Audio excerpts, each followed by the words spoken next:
دوسرے سے تیسرے رکوع کی جانب. تو اس میں اللہ تبارک و تعالیٰ نے دوسرے رکوع سے پہلے ایک بڑا خوبصورت فرمان جو بڑا زبان زد خاص و عام ہے ارشاد فرمایا فاذکرونی اذکرکم، تم مجھے یاد کرو میں تمہیں یاد کروں گا. واشکروا لی ولا تکفرون، اور میرا شکریہ ادا کرو ناشکری نہ کرو. وہ پیر مہر علی شاہ صاحب کتھے مہر علی، کتھے مہر علی کتھے، وہ پیر صاحب پاک پتن شریف تشریف لے گئے تو وہاں نعرہ لگ رہا تھا حق فرید یا فرید. کچھ لوگ ہوتے ہیں نا فٹافٹ اعتراض کرتے ہیں، تو ایک صاحب نے پیر صاحب سے کہا یہ کیا نعرہ لگ رہا ہے؟ تو آپ فرمانے لگے یہ قرآن سچا ہو رہا ہے. کہا کیا مطلب؟ فرمایا اللہ کا وعدہ ہے تم میرا ذکر کرو میں تمہارے چرچے کرا دوں گا. تو فرمایا فرید الدین نے ساری زندگی رب رب کیا ہے، اب ان کے جانے کے بعد اللہ فرید فرید کروا رہا ہے. تو اس سے آگے جب ہم چلتے ہیں دوسرے سے تیسرے رکوع میں تو بڑی معروف آیات یا ایھا الذین آمنوا استعینوا بالصبر والصلاۃ ان اللہ مع الصابرین، صبر کا حکم دیا گیا اور جو صبر کرے اس کو اللہ نے اپنی معیت کی بشارت سنائی. پھر جو اس کے رستے میں قتل ہو جائیں انہیں مردہ کہنے سے منع کیا. پھر فرمایا تمہیں مشقت جھیلنی پڑے گی، تمہیں آزمایا جائے گا، تمہیں بھوک سے، پھلوں اور جانوں کی کمی سے، خوف سے آزمایا جائے گا. اور پھر جو صبر کرے گا فرمایا اسے اللہ تعالیٰ بشارت بھی عطا فرمائے گا اور اس پر رب کریم اپنی رحمتوں کا نزول بھی فرمائے گا.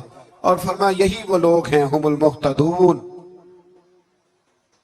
جن کو صبر کرنا آتا ہے، جن میں حوصلہ ہے، جن میں تحمل بھی راضی ہے. فرمایا یہی وہ لوگ ہیں جو اپنے رب کی طرف سے ہدایت پر ہیں. اصل ہدایت اس آدمی کے پاس ہے جس میں پھر کوئی صبر بھی ہے، کوئی حوصلہ بھی ہے، کوئی سکون بھی ہے. پھر اس سے آگے جب ہم بڑھتے ہیں تو اللہ تبارک و تعالیٰ نے تھوڑے سے مسائل حج بیان فرمائے. پھر اس سے آگے جا کے اللہ تبارک و تعالیٰ نے اپنے رب ہونے کی کچھ نشانیاں، کچھ علامتیں بیان فرمائیں، اور وہ والی علامتیں بیان فرمائیں جو انسانی شعور کے مطابق ہیں، جن کو انسان روز دیکھتا ہے. فرمایا زمین آسمان کے پیدا کرنے میں اور رات اور دن کے اختلاف ہونے میں، کہ جب رات ہوتی ہے تو دن نہیں ہوتا اور جب دن ہوتا ہے تو پھر رات نہیں ہوتی. اور فرمایا یہ جو منو ٹنو وزن لے کے دریا اور کشتی سمندر میں چلتی ہے، فرمایا اس میں، اور جب ہم آسمان سے پانی برسا کر زمین سے پھل اگاتے ہیں تو یہ ساری چیزیں دیکھ کے سمجھ جاؤ یہ خود نہیں بنی، انہیں کوئی بنانے والا ہے، انہیں کوئی بنانے والا ہے. ان آیات کے اندر اللہ تبارک و تعالیٰ نے اپنے ہونے کی علامتیں بیان کی. اور پھر اسی مضمون میں آگے جل کے فرمایا کہ جب میرے بندے میری یہ نشانیاں دیکھتے ہیں تو والذین آمنوا اشد حبا للہ، پھر ایمان والے اپنے رب سے شدید محبت کرتے ہیں، پھر وہ اپنے رب سے شدید محبت کرتے ہیں. پھر اللہ تعالیٰ نے اسی رکوع میں آگے جا کے ارشاد فرمایا کہ بنایا سارا کچھ تمہارے لیے ہے، بنایا سارا کچھ. یہ چوتھے سے پانچواں رکوع آپ دیکھیں گے، فرمایا بنایا سارا کچھ تمہارے لیے ہے، پر تم نے وہ کھانا ہے جس کے کھانے کی تمہیں اجازت دی گئی ہے، حلالا طیبا، پاکیزہ چیز. سارا کچھ تمہارے لیے ہے پر جس کی اجازت ملے تم نے وہی. کچھ چیزوں کی یہاں کھانے کی ممانعت ہے لیکن جنت میں وہ چیزیں کھانے کی اجازت ہوگی. تو فرمایا تم حلال اور طیب چیز کھاؤ. شیطان تو تمہیں بے حیائی کا اور برائی کا حکم دیتا ہے لیکن تم اس طرف آؤ جس چیز کا تمہارا رب تمہیں حکم ارشاد فرماتا ہے. پھر اللہ تبارک و تعالیٰ نے اسی پارے کے اندر انہی آیات مقدسہ کے اندر چوتھے سے پانچویں رکوع میں 4 ان چیزوں کا بیان فرمایا جو قطعی طور پر حرام ہے. 4 وہ چیزیں جو قطعاً حرام ہیں. ان میں سب سے پہلے ارشاد فرمایا کہ مردار، جو جانور ذبح نہ کیا جائے اور بغیر ذبح کے مر جائے وہ کھانا حرام ہے. پھر ارشاد فرمایا بہتا ہوا خون، یہ بھی حرام ہے. اب آپ کہیں گے وہ تو خون لگتا ہے روز لوگوں کو، وہ تو لگتا ہے، بوتلوں کی بوتلیں نوجوان خون دیتے ہیں. تو اس میں ہمارے بزرگوں نے مسئلہ یہ بیان فرمایا کہ ضرورت کے لیے دینا جائز ہے، مجبوری ہو تو پھر خون دینا، جس طرح انسان مر رہا ہو تو اس کے لیے مردار کھانا بھی جائز ہے. تو کوئی بیمار، اتنا بیمار کہ اب ڈاکٹر کہے کہ سوائے خون کے کوئی اور چارہ نہیں ہے تو وہ دینا جائز ہے بالکل. جو دے گا اللہ اسے اجر بھی عطا فرمائے گا. تو اسی طرح تیسرے نمبر پر سور کا گوشت، یہ بھی قطعاً حرام ہے. کوئی ایسی صورت ہی نہیں کہ جو اس کو جائز کیا جا سکے. اور پھر اللہ تبارک و تعالیٰ نے اسی آیت میں اس کا بھی ذکر فرمایا جس پر لوگ عقیدے کے لحاظ سے بڑا دھوکہ دیتے ہیں. فرمایا وما اہل بہ لغیر اللہ، اور وہ جس پر وقت ذبح غیر اللہ کا نام لیا جائے، جس پر وقت ذبح، جس پر غیر اللہ کا نام لیا جائے وہ جانور بھی حلال ہے۔ اس آیہ مبارکہ کو سامنے رکھ کے نا بڑا الجھاؤ پیدا کیا جاتا ہے، جس پر غیر کا نام آ گیا وہ حرام ہو گیا، لہذا کسی نے کہہ دیا کہ یہ بکرا غوث اعظم کے نام کا رکھا ہے تو یہ حرام ہے۔ ایک نوجوان تھے جن کا نام تھا داؤد علیہ السلام، وہ بھی بکریاں چرایا کرتے تھے، اور جن دنوں حضرت طالوت نکلے نا اپنی قوم کو لے کر جالوت کے خلاف لڑنے، تو حضرت داؤد بھی شامل ہو گئے۔ اللہ جب کسی کو نوازتا ہے نا تو پھر خاص ہی کرم نوازی کرتا ہے۔ مفسرین نے لکھا جب یہ جا رہے تھے نا، وہاں جا رہے تھے تو رستے میں انہیں 3 پتھر مل گئے، انہوں نے وہ تینوں پتھر اٹھا لیے۔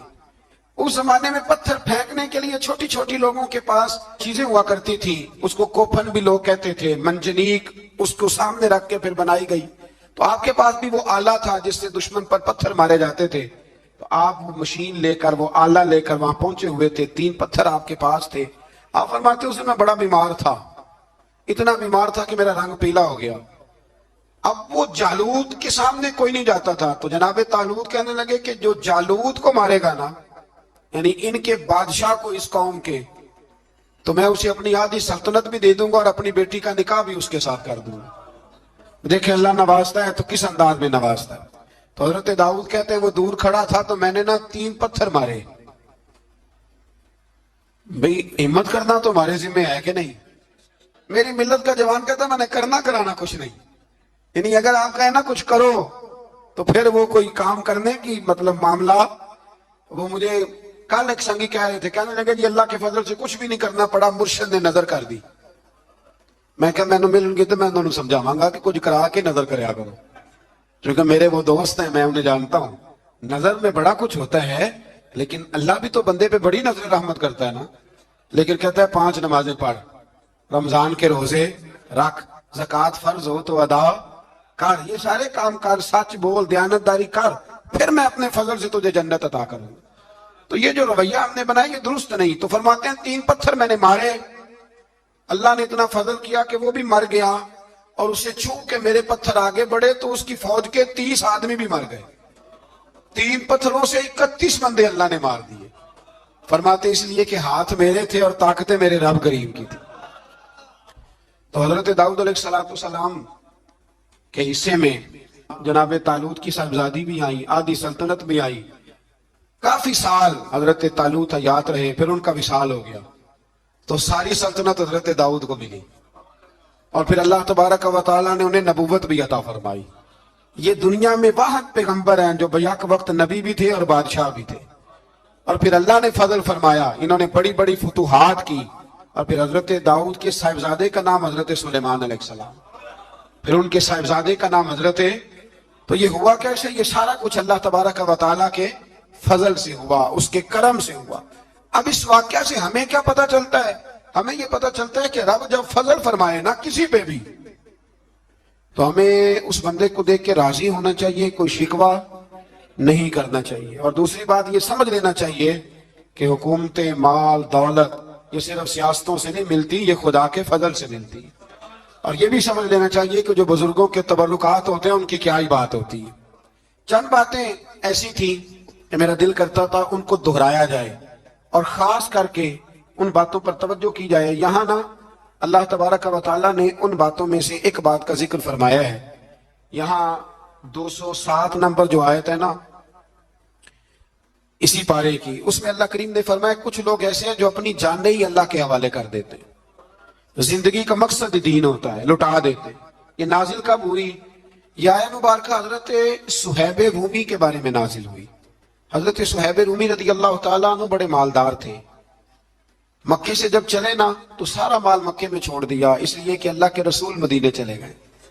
فرماتے ہیں پھر میں نے مال و دولت کی پرواہ نہیں کی، پھر میں نے یہ سوچا کہ میں نے اپنے حبیب کے پاس جانا ہے، سارا مال ایک جگہ پہ دبایا، اور فرماتے ہیں میں مدینہ طیبہ کے لیے جب نکلا تو کفار نے، قریش مکہ نے روکا، ہم نہیں جانے دیں گے۔ تو حضرت صہیب رومی فرمانے لگے بھئی سنو، میں کمزور نہیں، میں طاقتور آدمی ہوں، اور تم میں سے کوئی ایسا مائی کا لال نہیں جو تیر چلانے میں مجھ سے زیادہ سیانا ہو، تلوار چلانے میں مجھ سے زیادہ